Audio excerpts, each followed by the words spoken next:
Welcome to CMO Confidential, the podcast that takes you inside the drama, decisions, and choices that go with being the head of marketing. Hosted by five-time CMO Mike Linton.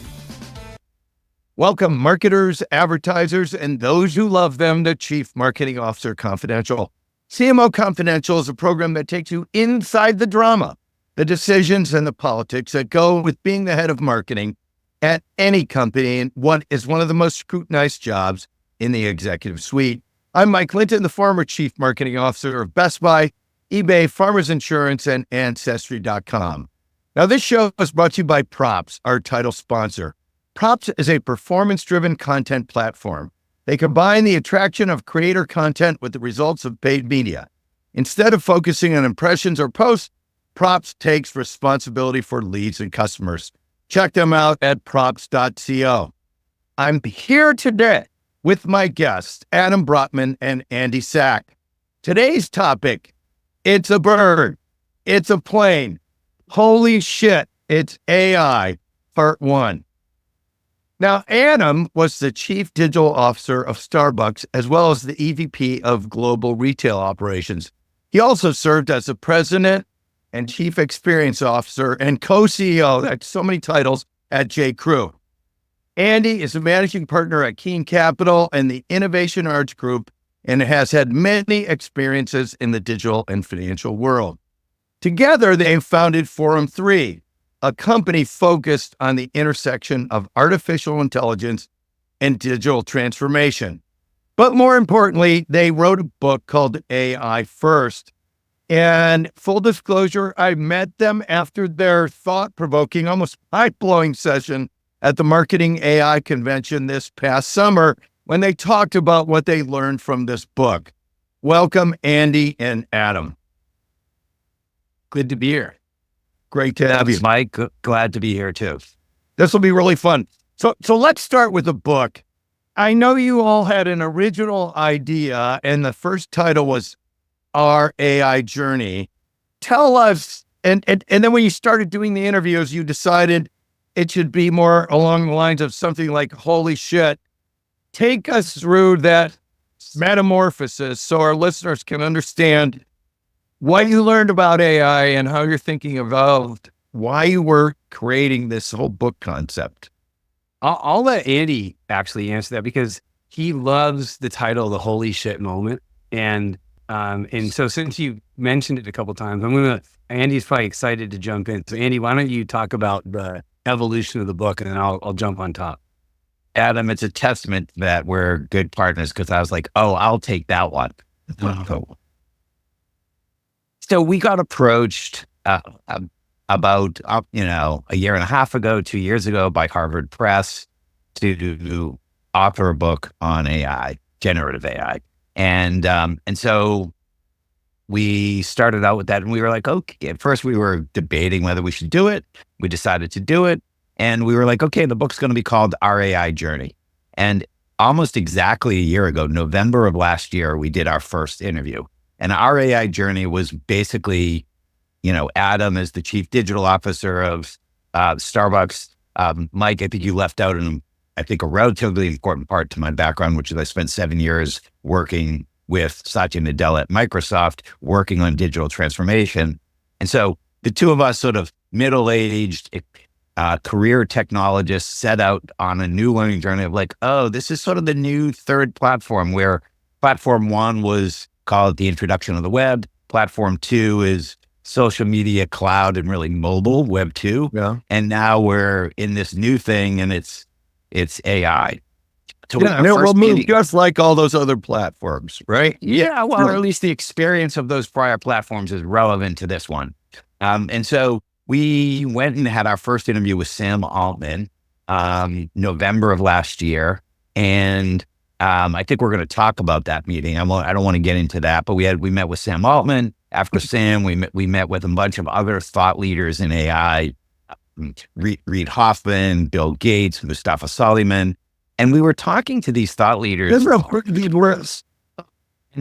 in each case, they would talk about, this AI thing, it's huge. It's as big as the internet. And they were basically talking to us about their eureka their eureka moment, my translation, their holy shit moment with AI. Yeah. And so that culminated basically in March when Adam and I were giving a keynote speech at Imagine AI in Las Vegas.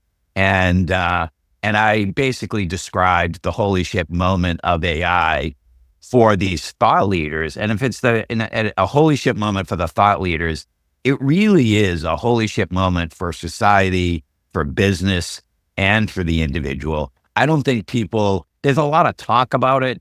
There's some concern about layoffs, but I don't think we, myself included, even though I've interviewed these people, really understand just how much of a change is upon us. And it's really coming in the next 12 to 24 months. And so I advocated with Harvard Press. I really wanted to call the book The Holy Shit Moment. And ultimately, the book is called AI First. The holy shit moment. Holy shit moment is just more marketable. I'm just saying, there's so many things you could do with holy shit moment. I want to Mike, too bad you're not at Harvard Press. I know. I'm sure they're going to call me after they listen to this show. But let's talk about some of the holy shit moments here, and you guys can swap off, because the list of people you talk to it's like the who's who of AI. And while you're in here, weave in this whole thing about, first you thought this was going to be, just like the next generation of stuff, but then you realize it's actually something bigger. So tell us about kind of, some of these interviews and the most impactful stories that created holy shit in your head. So why don't let me talk a little bit about that Sam Altman meeting. I think, Andy, you should talk about the Bill Gates discussion. Right. And keeping in mind that most of the listeners of this show are marketers, or a lot of them are, we actually came at that meeting, and we came at this learning journey with an overall digital transformation mindset, but with an emphasis on marketing. We came at it like, I wonder what this means for marketers. Most of our clients, a lot of the people we deal with are marketers. We're sort of former marketers in some respects. So when we came to that meeting, we sat down with Sam, and we documented this in the book, but we sat down with Sam, and we were just trying to understand, tell us more about where this technology is going, where you're driving this technology, and what it means for marketers. And we honestly expected it to go where we would learn a bunch about the technology and, the normal things you think about when you go into something like this. And instead, he wanted to talk about this concept called AGI, which stands for Artificial General Intelligence. And what that means is, if you've achieved AGI, and there's lots of different definitions of it, but for everyone that's listening, just think about that super intelligence, almost science fiction level of AI. That's really what AGI means on some level, where the AI is smarter than almost every expert on every function. Okay. And that took us, that wasn't even the holy shit moment. I'll explain what it was for us. But that took us by surprise. We were like, he described the Star Trekian world. Yeah. We were like, wait, why are you talking about this? We're just trying to ask you where this is going and what it means for marketers. And he wanted to focus on this concept of artificial general intelligence that we weren't really focused on at the time. And the reason I think it's important why am I bringing this up is that because, like Andy just said, most people that we talk to now, probably most listeners of this show, they're not fully understanding how powerful and how fast this technology is moving. And I'm saying that from, I'm not being patronizing. That's where Andy and I were in our journey. We weren't understanding that. And when he said, no, we're focused on AGI, and we were like, well, what does that mean for a marketer? Because that's where our head was and still is in a lot of ways. What does that mean? And he was like, 95% of everything that a marketer does and their agencies do and their individual contributors do, the AI will be able to do. You'll just spin up agents and it'll be capable of spinning up synthetic audiences. And you just imagine what an agency does, what marketers do, it will be able to do it. It'll be able to do it effectively as well as the best marketers. at least to a 95% extent, and for free, and pretty much instantly. And okay, so that was pretty shocking. We're like, oh my God, okay, that's not what we expected to hear. And the moment when we said, when is this coming? And he said, 5 years, give or take. And by the way, at the time we published this chapter, because we're publishing our chapters serially, that quote and that timeline and everything was kind of a newsworthy thing, sort of. Yeah. Now, if you ask, now the idea of AGI coming along within the next 4 or 5 years is actually not even that controversial. Like, it's a lot of people think it's going to be the next 2 to 3 years, maybe 10 on the outside. Right. And so we left that meeting, and I'll turn it over to Andy to talk about the Bill Gates discussion. But we left that meeting, that was our holy shit moment. Like, Yeah, it's like a meteor striking all these marketers in the. It's an extinction event for a bunch of marketers. Yeah, possibly. I mean, we'll talk about that, because Andy and I have a thought that it's more complicated than that, and maybe slightly more optimistic than that, although we're realists. But to your point, it was, Mike, we left that, we pretty much ended the meeting at that point, because we were both kind of speechless, because we didn't understand both how powerful and how fast this technology was moving, and that was the mission of this organization and of these major AI labs. And so we left and we were stunned. We went across the street, sat at this park in San Francisco, and just kind of stared off into the city and at the Golden Gate Bridge, and just kind of were like pondering, like, if it's even close to 5 years from now, we need to rearrange our mission as a company and kind of what we're doing with our life to get that message across to as many marketers and as many CEOs as possible. And I think we sort of Macon is we went in there thinking that AI was going to automate and personalize emails at speed. And we went out thinking it's going to change society as we know it. Yeah, right. So let's hear the Bill Gates story. Yeah, so that was the story of Sam Altman was November a year ago. And so basically 2 months later, we were fortunate enough to sit down with Bill Gates and have an interview with him. And the story, I mean, the interview was fascinating, spending an hour just, teeing up Bill and letting him explain, because he had the vantage point of really the entire birth of the PC industry, computer on every desktop. And he basically told us the story of, the first time he met Sam Altman and talked about OpenAI's work and Chat GPT, he likened it to when in the late 70s, he went to San Francisco and saw the Alto computer. And what he saw there was like what he talked about, that interaction with the Alto computer basically laid the foundation for really the next decade of Microsoft's strategy and ethic. And he was so blown away by the Alto computer at Xerox PARC that it was really, when he saw that, it was his first technological holy shit moment. And it inspired him and really as I said, laid out the groundwork for that strategy and Microsoft's 10 to 15 year plan to get a PC on every desktop. Yeah. And he compared Chat GPT when he sat down with it. He was like, at first he said, I think it's as when I interacted with Chat GPT, and he was talking at that point 3.5, it was as significant as that. And then he pondered for a moment and he was like, it might even be more significant than that.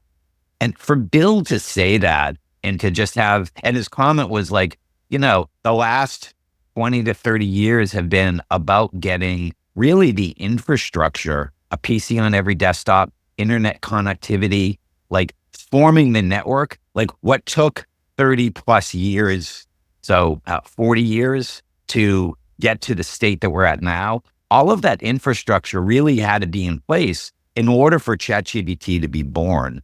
And Andy, by the way, just to interrupt for 1 second, all the content, to your point, like you have to have the computerization, the internet, social media, all those things you mentioned, and that produces all these billions of pages or hundreds of billions of pages on the web for these models to train on. So that's fascinating, right?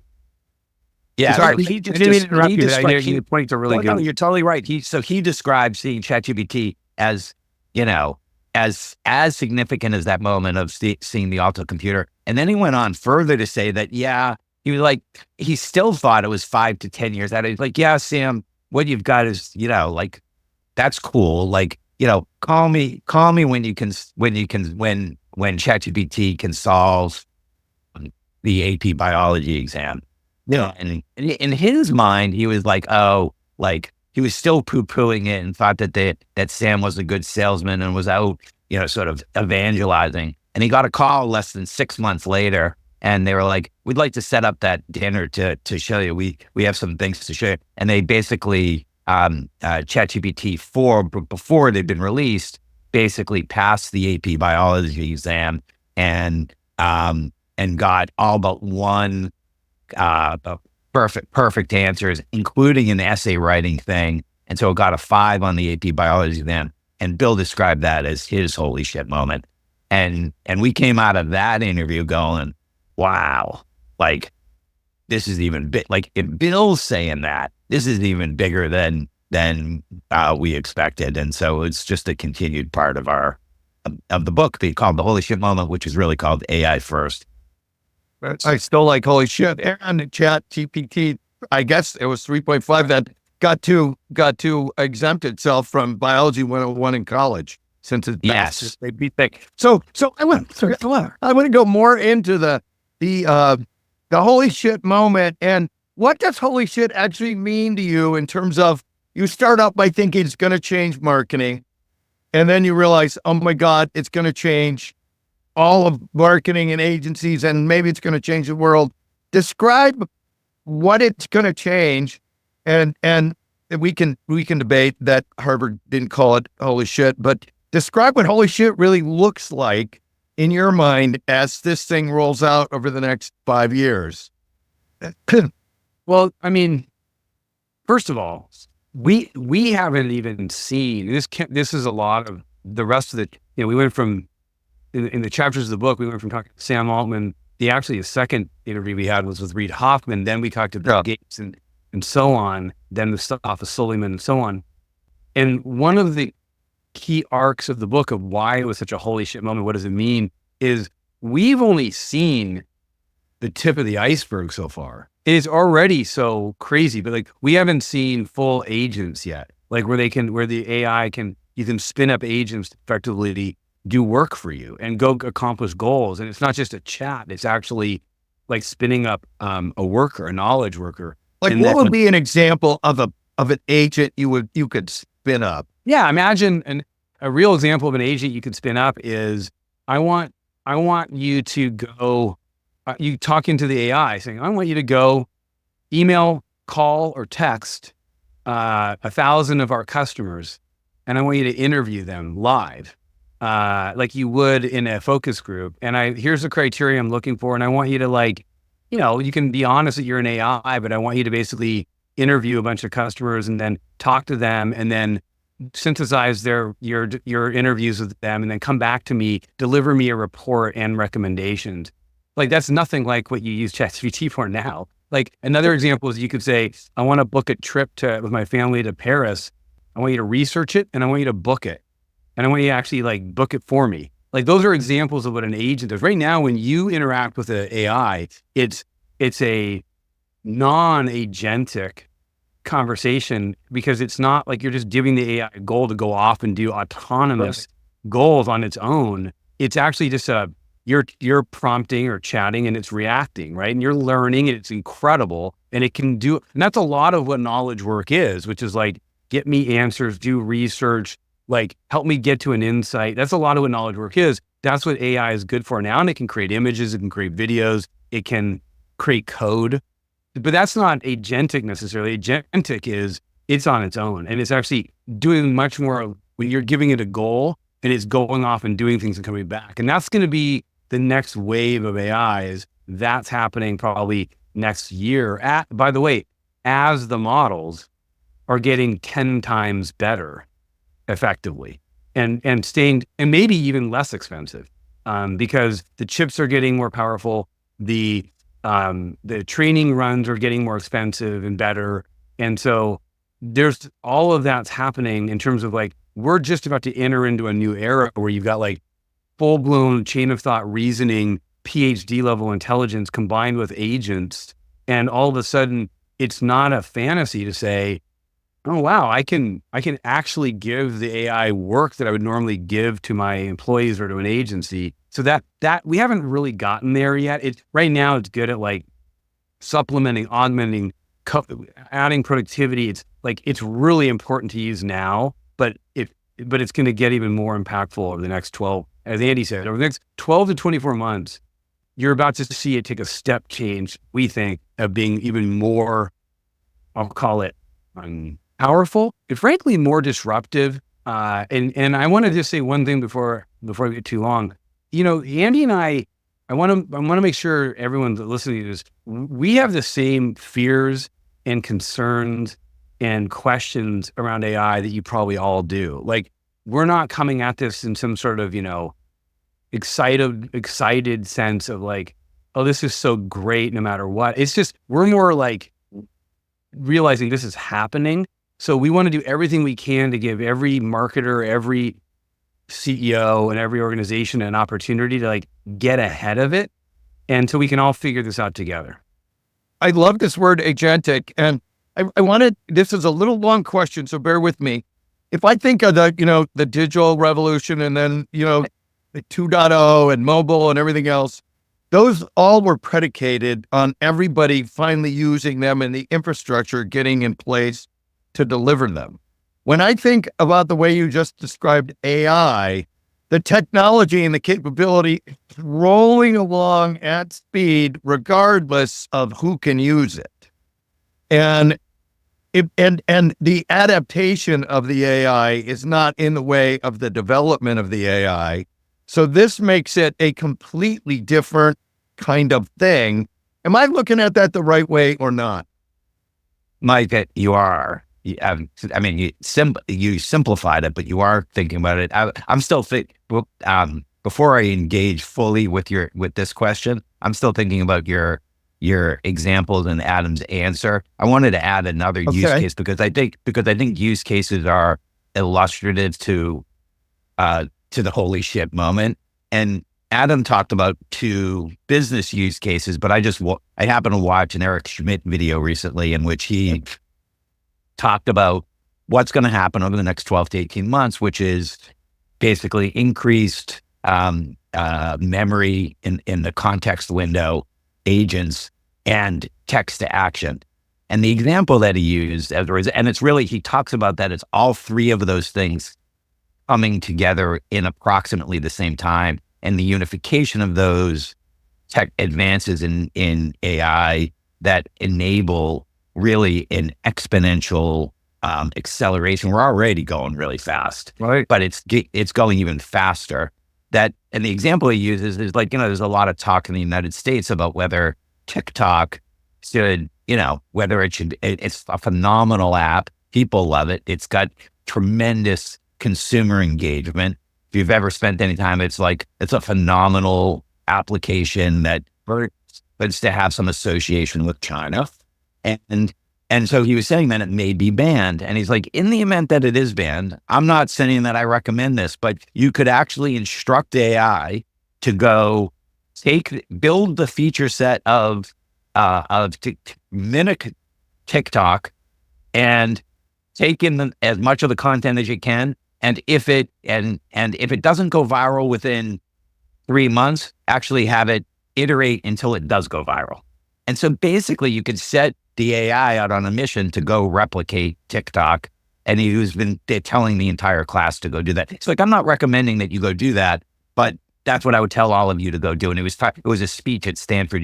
The listeners can go, I recommend going to listen to it because it's really, he said it in a much more articulate fashion. But if you take that idea of what he's saying, it's basically any it's a combination of the agent. It starts to go, it can start to build and create what we used to associate with software that would require hundreds of developers and a lot of time and a lot of capital to go build. that you could basically go instruct it to do that for a couple of $1,000. That is a great use case, and thanks for putting that out there. And it does feed my.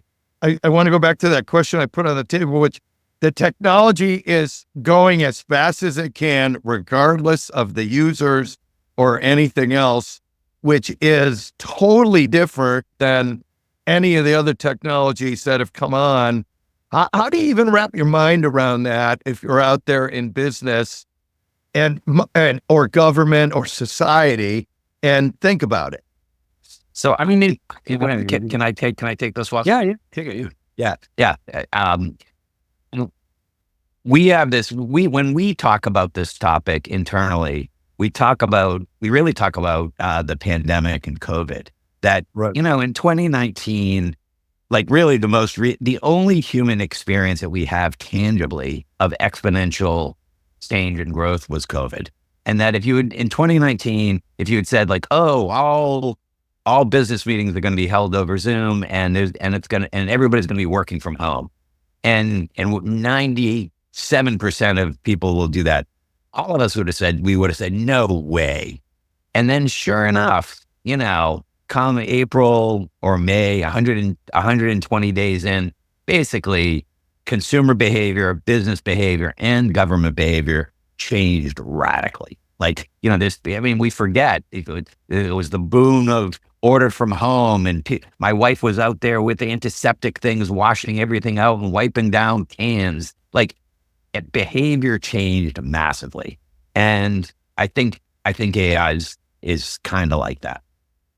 Yeah, I would add that to your point, Mike, it is really hard to wrap your head around it because we have experienced, Andy and I and everyone listening, has experienced technology evolution in a somewhat linear fashion. I mean, you could call it exponential, but it's somewhat linear. It feels like you can chart it out.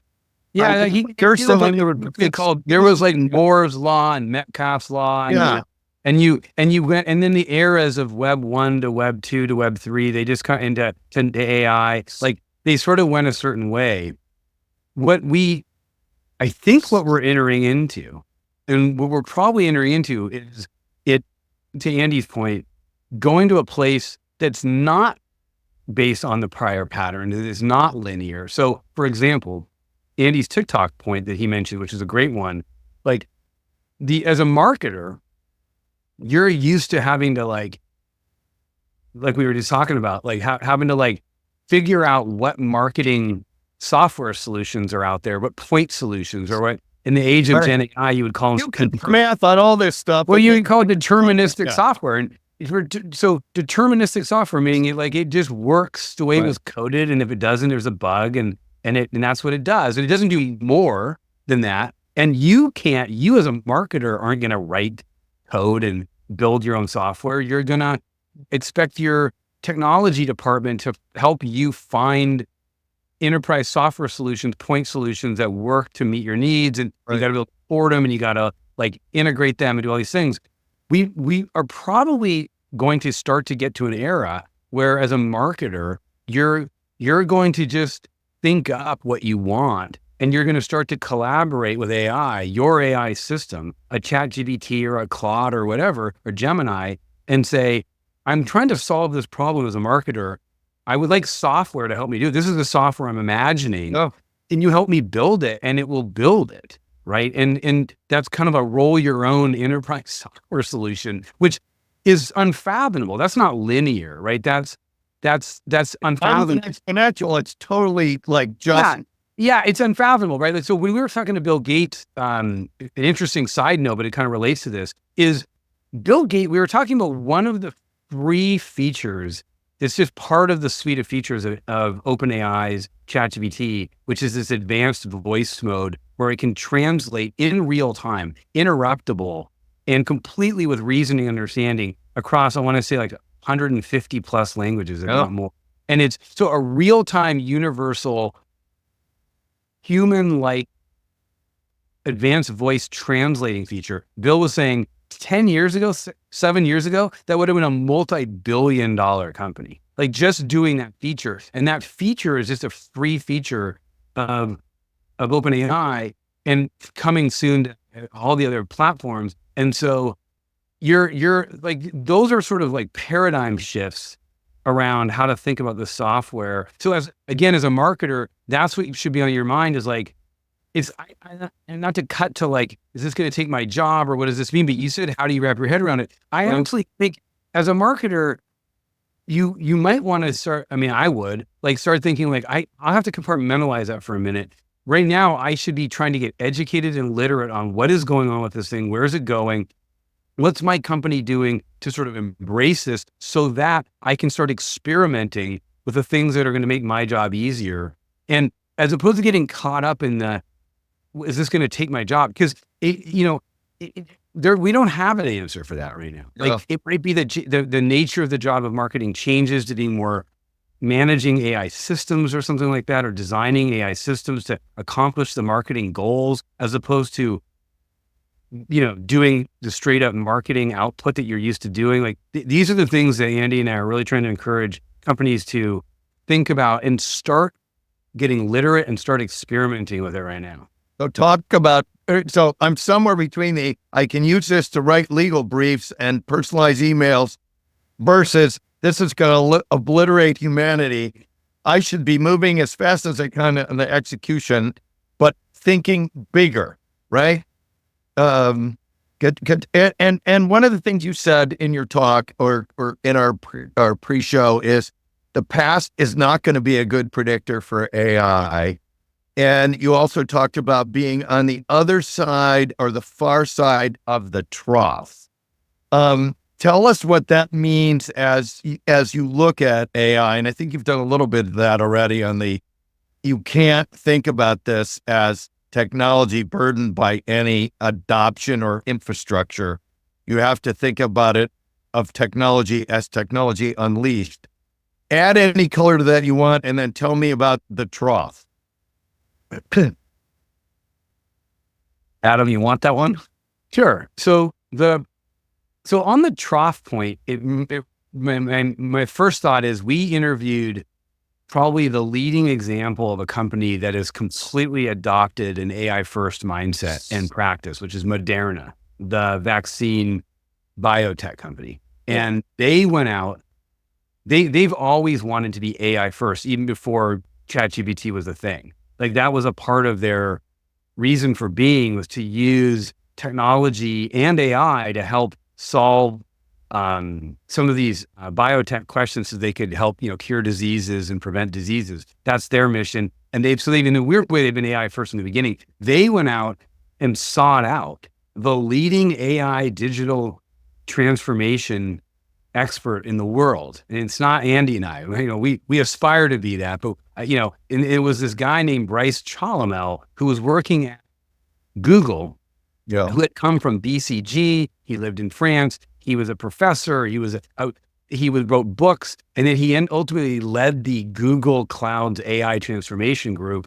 And him and his team were plucked out of Google to go work at Moderna to lead an AI transformation. And they got a head start on this. They got educated. They ran hackathons. They developed a generative AI champions team. They did all these practices to get 3,000 of their 5,000 employees using AI every single day, and to make it not just a random active AI kind of thing, but actually like a fully blown scaled AI first organization where they were harnessing AI. And what he said to us was, he said, all these people are like saying that is there too much hype about AI? And, and he said to Andy and I, he goes, we're over on the other side of the trough of disillusionment of the hype cycle saying, hey, everybody, we're over here and it's real. And they claim on their, they published a thing online, a case study, if you will, or customer story online that says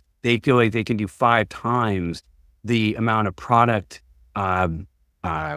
marketing and product development that they could have done before they became AI first. And they're probably doing the work of 100,000 people or so with a 5,000-6,000 person organization. And that's when he was saying it's real if you adopt it. The level of like innovation and productivity gains are real across every function. That's what, when I think about the question of like being in the trough, I think about what Bryce was telling us about where Moderna is at. And I think it was just a good case study to keep in mind that, if you embrace it and invite it to embrace AI and get curious and get literate and really try and infuse it in what you're doing, it can have this, profound effect. And you can be one of the companies that has a competitive advantage as this technology is speeding along and the capabilities are getting better and more fascinating. You want to be a company it's like surfing, right? You want to start paddling now, you don't want to be paddling as that wave. And unfortunately, the wave isn't going to be probably coming from behind you. It's going to be probably coming at you. There you go. Something as powerful as it. So this says you got to start practicing and experimenting right away. And you can't outsource this to like one or two people. You got to plug it in. And we'll talk more about this in a minute because I want to flip now into marketers. So after AI has whatever it's going to do, but we'll put it in the positive light, save society, cure cancer, created a Star Trek-like intelligence intergalactic foundation. What kind of impact is it going to have on marketing and agencies?